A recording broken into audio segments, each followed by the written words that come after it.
Si ton absence ne suffit pas à le motiver, alors ta présence ne changera rien.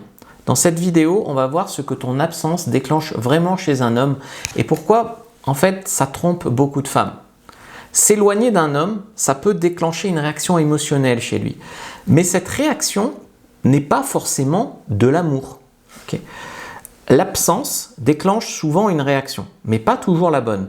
Par exemple, quand une femme s'éloigne d'un homme, l'homme peut faire un effort, peut revenir, peut dire « Ah, je m'excuse, j'ai réalisé ce que j'ai perdu, etc. » faire des tas de promesses. Mais dans la majorité des cas, ça, c'est pas de l'amour. C'est un ultimatum, si tu veux. C'est du regret, c'est la peur de te perdre et d'avoir rien sous le coude. C'est une réaction à l'inconfort émotionnel de se faire larguer, mais c'est pas de l'amour. Et une fois, généralement, qu'il t'a récupéré, là, il va réfléchir à s'il est amoureux, tu vois.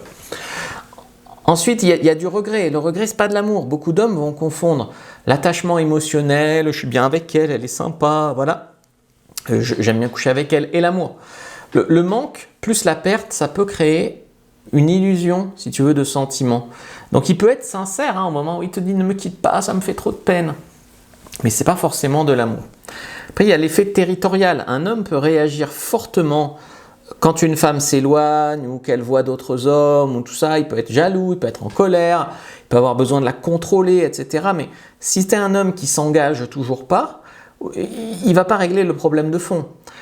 Il y a des hommes qui sont jaloux ou territoriaux, mais qui ne sont pas du tout amoureux.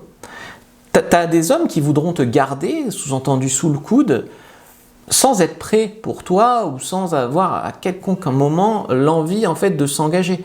Il veut pas te perdre, donc il veut te garder, mais lui il veut pas s'engager. Lui il veut continuer des fois à papillonner.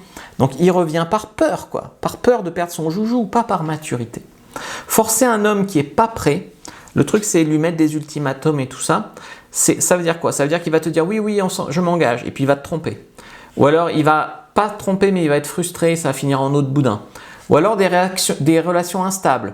Ouais, on est ensemble, on n'est pas ensemble, je te quitte 3 jours, je me remets avec toi, machin. Donc ça, c'est terrible.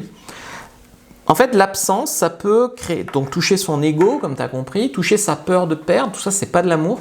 Ça peut aller aussi chercher dans l'attachement malsain. C'est-à-dire l'éloignement d'un homme, je me fais larguer, oh là là, l'ego, ça réveille des blessures de quand il s'est fait larguer ou de quand sa mère a quitté son père, ou voilà. Ça peut créer une dépendance émotionnelle chez lui. Donc, ça va provoquer des relations toxiques, d'insistance, de contrôle, parfois de violence. Tu as des mecs, ils se sont fait larguer, ils ont pété un câble et ils ont maltraité leur nana. Donc, il faut faire vraiment attention avec soi.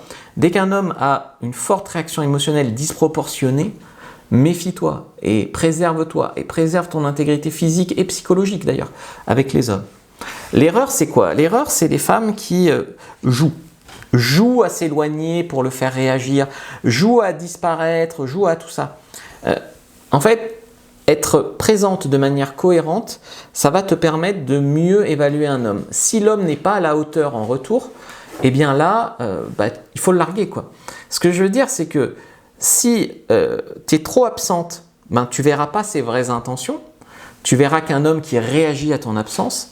Si tu es trop présente, tu verras un homme qui n'a pas besoin de faire d'efforts parce que tu vas faire tous les efforts, donc tu auras l'impression que ça roule, mais lui en fait c'est parce que tu fais les 3/4 des efforts, donc en fait ça ne roule pas. Donc il faut un temps de présence cohérent et un temps de présence qui est proportionné aux efforts que lui fait. Tes efforts doivent être proportionnés à ce que lui fait. Et mesurer aussi donc, la qualité du temps en personne et aussi comment tu te sens lorsque tu n'es pas avec lui. Normalement, il faut se sentir bien quand tu n'es pas avec lui. Bien sûr, les messages, le sexe, tout ça, ça compte. Mais il faut quand même différencier le réel et le pas réel. Et aussi que tu ne sois pas dans une relation toxique, c'est-à-dire dans les moments où tu n'es pas avec lui, tu fais des insomnies, tu as mal au ventre, tu vas pas bien, etc.